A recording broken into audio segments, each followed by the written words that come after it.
আসসালামু আলাইকুম, শাকিল বলছি। যুক্তরাষ্ট্রের নতুন তেল পরিকল্পনা। ওকে, কিরকুক থেকে সিরিয়ার বানিয়াস বন্দর পর্যন্ত, অর্থাৎ দিস ইজ কিরকুক, সিরিয়ার বানিয়াস বন্দর। তারা স্ট্রেট অফ হরমুজকে অ্যাভয়েড করতে যাচ্ছে এবং আমি আপনাকে 3টা ম্যাপ থেকে বুঝিয়ে দিব যে তারা কী করতে যাচ্ছে।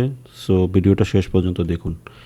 তো মূলত দেখেন, তারা এই যে this is straight of Hormuz, তো তারা এই দিকে যেতে চাচ্ছে না। এই দিকে না গিয়ে তারা ইরাকের এই যে কিরকুক কিরকুক ঠিক না, কিরকুক থেকে সিরিয়ার বানিয়াস হয়ে তারা মেডিটেরিয়ান সি অর্থাৎ ভূমধ্যসাগরে প্রবেশ করবে। অর্থাৎ কিরকুক থেকে তেলটা যাবে এই দিকে হলো স্ট্রেট অফ হরমুজ, এই দিকে যাবে না। তারা বানিয়াস বন্দর হয়ে মেডিটেরিয়ান সি, এইখান থেকে ইউরোপিয়ান বা আমেরিকান কান্ট্রিগুলোতে চলে যাবে। ওকে, এটা তাদের প্ল্যান। তার মানে এইখানে যেহেতু তারা স্ট্রেট অফ হরমুজের কন্ট্রোলটা নিতে পারতেছে না, সো তারা এই দিকে না গিয়ে উল্টা দিকে একটা রাস্তা বানানোর, এটা এই পাইপলাইনটা আগে থেকেই আছে, অর্থাৎ 1952 সালে পাইপলাইনটা চালু করা হয়েছিল, বাট এখন ইটস নট ফাংশনাল, এটাকে রেকটিফাই করতে হবে।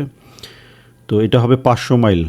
ওকে, 500 মাইলের এটা পুরনো একটা পাইপলাইন, এটাকে রেকটিফাই করে তারা প্ল্যান করতেছে, so they can avoid the strait of Hormuz.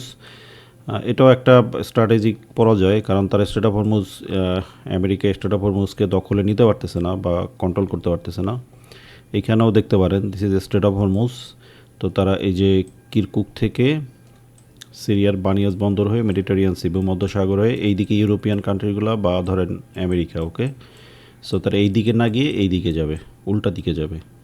So এইভাবে তারা করতেছে, এতে আসলে অনেক দেশই বেনিফিটেড হবে। ইরাকও বেনিফিটেড হবে, কারণ ইরানের 95% তেল স্ট্রেট অফ হরমুজের উপর ডিপেন্ড করে। সিরিয়া অর্থনৈতিকভাবে বেনিফিটেড হবে, কারণ এইখান থেকে তেলের সাপ্লাই লাইনের কারণে তারা অর্থনৈতিকভাবে বেনিফিটেড হবে। আর ইউরোপিয়ান কান্ট্রিগুলো বেনিফিটেড হবে, আমেরিকা বেনিফিটেড হবে। ওকে, তাহলে এটাকে বলা হচ্ছে কিরকুক থেকে সিরিয়াস বানিয়াস বন্দর হয়ে একটা pipeline. So Kirkuk বানিয়াস pipeline and alternative to the strait of Hormuz. So ইরানকে চাপে ফেলার জন্য এই কাজটা তারা করতে যাচ্ছে। ওকে, লেটস সি আপনার কি মনে হয়, এটা কি ফিজিবল, এটা কি সম্ভব হবে? পাইপলাইনটা অলরেডি আছে, বাট এটা করলে তারা কি চাপ কমাতে পারবে? আপনার কোনো মতামত থাকলে কমেন্টে জানাতে পারেন। ধন্যবাদ, দেখা হচ্ছে দ্রুত।